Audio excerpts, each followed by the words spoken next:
दोस्तों, देश का क्या एक बड़ा प्राइवेट बैंक डूब सकता है? और अगर ऐसा हुआ तो कितने हजार करोड़ का नुकसान हो सकता है? और कितने निवेशकों का, कितने लोगों का जिनका इस बैंक में अकाउंट है, उनका पैसा डूब सकता है? ऐसे बहुत से सवाल हैं जो कि अब आर्थिक जानकार जिस पर चिंता जाहिर करने लगे हैं। दोस्तों, हमारे देश का जो बैंकिंग सिस्टम है वो दुनिया के सबसे शानदार बैंकिंग सिस्टम में से एक माना जाता है। मुझे अभी भी याद है साल 2008 में जब आर्थिक मंदी का दौर पूरी दुनिया को अपनी चपेट में ले चुका था और धड़ाधड़ अमेरिका के बड़े बड़े बैंक्स दिवालिया हो रहे थे। उस वक्त भारत की इस बात को लेकर तारीफ की जा रही थी कि क्योंकि दशकों तक भारत ने अपने बैंकिंग सिस्टम में बहुत इन्वेस्ट किया, अपने बैंक्स को बहुत मजबूत बनाया। Basically a bank is the backbone of a economy. और बैंक्स में हम बाय डिफॉल्ट, हमारी आदत होती है कि हम अपने अकाउंट में थोड़ा पैसा रखते हैं। ये हमें बाय डिफॉल्ट हमारे समाज में पैसा बचाने की आदत रहती है, जिससे बैंकिंग सिस्टम हमेशा उसमें पैसा रहता है, कहा जाता है। लेकिन अब अचानक एक ऐसी खबर आई है जिसने एक बार फिर से चिंताएं पैदा कर दी हैं। और चिंता बड़ी इसीलिए है क्योंकि इस बार जिस बैंक का नाम आया है वो एक प्राइवेट बैंक है।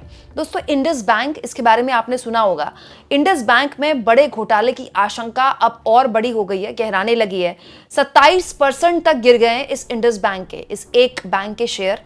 और करीब करीब माना जा रहा है कि 2000 करोड़ के आसपास का नुकसान इंडस बैंक को हो चुका है। और ये केवल उड़ती उड़ती जानकारी नहीं है दोस्तों। बिजनेस स्टैंडर्ड का ये आर्टिकल बताता है कि इंडस बैंक ने स्टॉक एक्सचेंज को खुद ये सूचना दी है कि डेरिवेटिव पोर्टफोलियो में भारी नुकसान हुआ है, जो दिसंबर 2014 तक इसके नेटवर्थ का 2.35% था।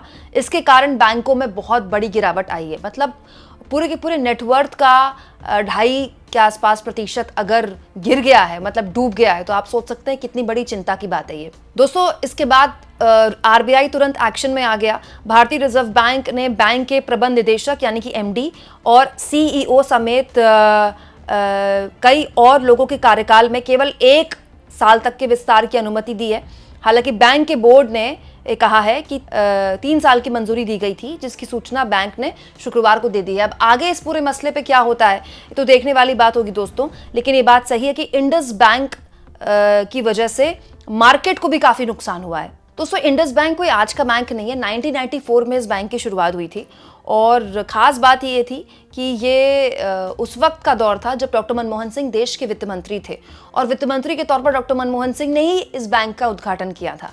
इंडस बैंक लगातार भारत में ऑपरेट कर रहा था। लेकिन अब जब इंडस बैंक के शेयर गिरे और बैंक के अंदर की गड़बड़ियों का पता चला है कि अंदर की गड़बड़ियां हुई हैं जिसकी वजह से इतना नुकसान बैंक को हुआ है, तो एक चिंता बैंकिंग सेक्टर में पैदा हो गई। क्योंकि शेयर मार्केट का वैसे ही बहुत बुरा हाल है। इनफैक्ट अब तो शेयर मार्केट में जिन सेक्टर्स को बहुत सेफ माना जाता था, जैसे आईटी सेक्टर, कि आईटी सेक्टर का तो कुछ भी हो जाए शेयर्स नहीं गिरते थे, अब इन्फोसिस जैसे आईटी सेक्टर्स के शेयर भी गिर रहे हैं, वहां भी लोगों को नुकसान हो रहा है। हालांकि दोस्तों, जब बैंक पर सवाल उठे तो इंडस बैंक के प्रमोटर अशोक हिंदुजा ने मीडिया से बातचीत में कहा कि शेयर धारकों को घबराना नहीं चाहिए, ये सामान्य समस्याएं हैं। मैं समझता हूं कि उनकी चिंता इस बात को लेकर है कि उन्हें पहले क्यों नहीं बताया गया, क्योंकि बैंकिंग व्यवसाय ईमानदारी और विश्वास पर आधारित है। तो बैंक ये कह रहा है कि वो जो भी समस्याएं हैं उसको सुलझा लेगा और अपने अंदर हुई गड़बड़ियों की जानकारी भी उसने आरबीआई को दे दी है। आरबीआई नजर बनाए हुए है और उम्मीद करते हैं हम कि बैंक में जितने भी लोगों के खाते हैं उनके पैसों पर कोई संकट नहीं आएगा। हाँ, शेयर्स तो इस बैंक के क्या, कई और सेक्टर्स में भी लोगों के शेयर डूबे हैं और उसमें भारी नुकसान हुआ है, तो उसके लिए तो कुछ किया नहीं जा सकता। लेकिन दोस्तों, बिजनेस स्टैंडर्ड की खबर इस पूरे मामले में एक और जानकारी रखती है हमारे सामने कि बैंक ने डायरेक्टिव घाटे की पहचान और वर्गीकरण में देरी की। जब कोई बैंक विदेशी मुद्रा में निवेश या लेन देन करता है तब बैंक को इसे भारतीय रुपए में बदलने के लिए हेजिंग करने की जरूरत होती है और हेजिंग की भी लागत होती है। मतलब ये बात साफ तौर पर मार्केट में भी आ चुकी है और बैंक भी ये स्वीकार करता है कि उसने अंदर उसकी बड़ी गड़बड़ियां हुई।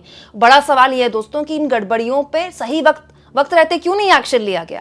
मतलब बैंकिंग सेक्टर कोई ऐसा सेक्टर नहीं है जिसके साथ, या फिर बैंक कोई ऐसा ऑर्गेनाइजेशन नहीं है जिसके साथ आप समझौता कर सकते हो। लाखों करोड़ों बैंक धारकों का विश्वास होता है बैंक पर। हम बैंक में पूंजी लगाते हैं। अकाउंट पे पैसा रखते हैं इस उम्मीद के साथ रखते हैं ना कि सेफ, सुरक्षित होगा, घर से ज़्यादा सुरक्षित होगा। आप सोचिए इंडस बैंक में जितने लोगों का खाता होगा, इस खबर को पढ़कर या इस तरह की खबरें देखकर उनका दिल कैसे बैठे जा रहा होगा। और ये बात दोस्तों इंडस बैंक की हो ही रही है, तो मैं आपके सामने एक और खबर रखना चाहती हूँ, क्योंकि यहाँ पर सिर्फ प्राइवेट बैंकों का हाल ये नहीं है, ये प्राइवेट बैंकों का तो ये खैर पर्सनल मामला है, क्योंकि दोस्तों ऐसा ही कुछ यस बैंक के साथ भी हुआ था। यस बैंक का मामला थोड़ा थोड़ा इससे मेल खाता है। अब देखिए यस बैंक के साथ जो हुआ, फिर बाद में यस बैंक बंद हो गया, तो यस बैंक के बाद इंडस बैंक की खबर ऐसे आई तो लोगों को और डर पैदा हो गया। यस बैंक भी प्राइवेट बैंक था, इंडस बैंक भी प्राइवेट बैंक है। अमूमन हमारे देश में प्राइवेट बैंक पर ज़्यादा भरोसा किया जाता है।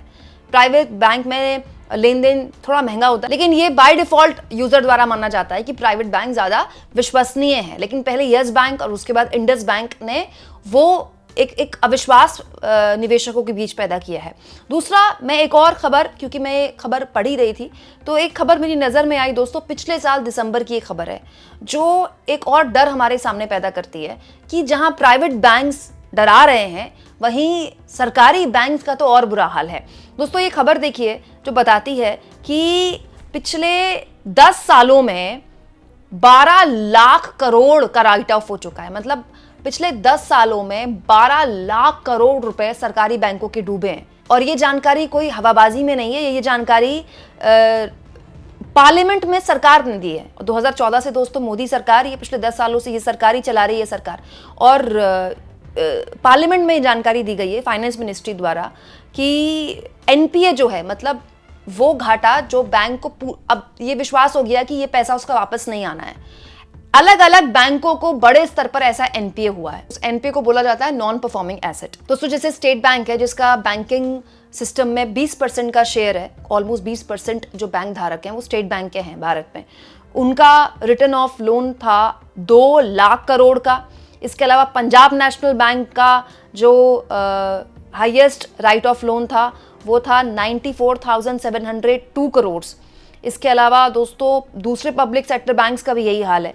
और लगातार जो एनपीए है, नॉन परफॉर्मिंग एसेट, मतलब जो घाटा है सरकारी बैंकों का अब बढ़ रहा है। दोस्तों 12 लाख करोड़ बहुत ज़्यादा है। अब आप सोचिए हमारे देश में अगर एक गरीब किसान लाख 1.5 लाख का लोन ले ले तो उसको आत्महत्या करनी पड़ती है, यह हालत हो जाती है उसकी। लेकिन ये भी सच है कि पिछले 10 सालों में नीरव मोदी और मेहुल चौकसी और किंगफिशर के पूर्व मालिक विजय माल्या जैसे लोग भी इसी पिछले 10 साल के दौर में हमने देखे जिन्होंने इन्हीं सरकारी बैंकों को चूना लगाया और विदेश भाग गए, अभी तक वो देश नहीं आए हैं। तो ये एक खबर चिंता पैदा करती है हमारे देश में दोस्तों बैंकिंग सिस्टम को लेकर, कि प्राइवेट बैंक्स हों या फिर पब्लिक सेक्टर बैंक्स हों, सबकी अपनी अपनी समस्याएं हैं, लेकिन लार्जर प्रोस्पेक्टिव में ये भारत के बैंकिंग सिस्टम को नुकसान पहुंचा रही है। आपको क्या लगता है दोस्तों, कमेंट बॉक्स में जरूर लिखें और जितना हो सके चैनल को शेयर करें, सब्सक्राइब करें और थैंक्स और ज्वाइन के ऑप्शन से अगर आप चाहें तो कुछ आर्थिक मदद भी चैनल की जरूर करें।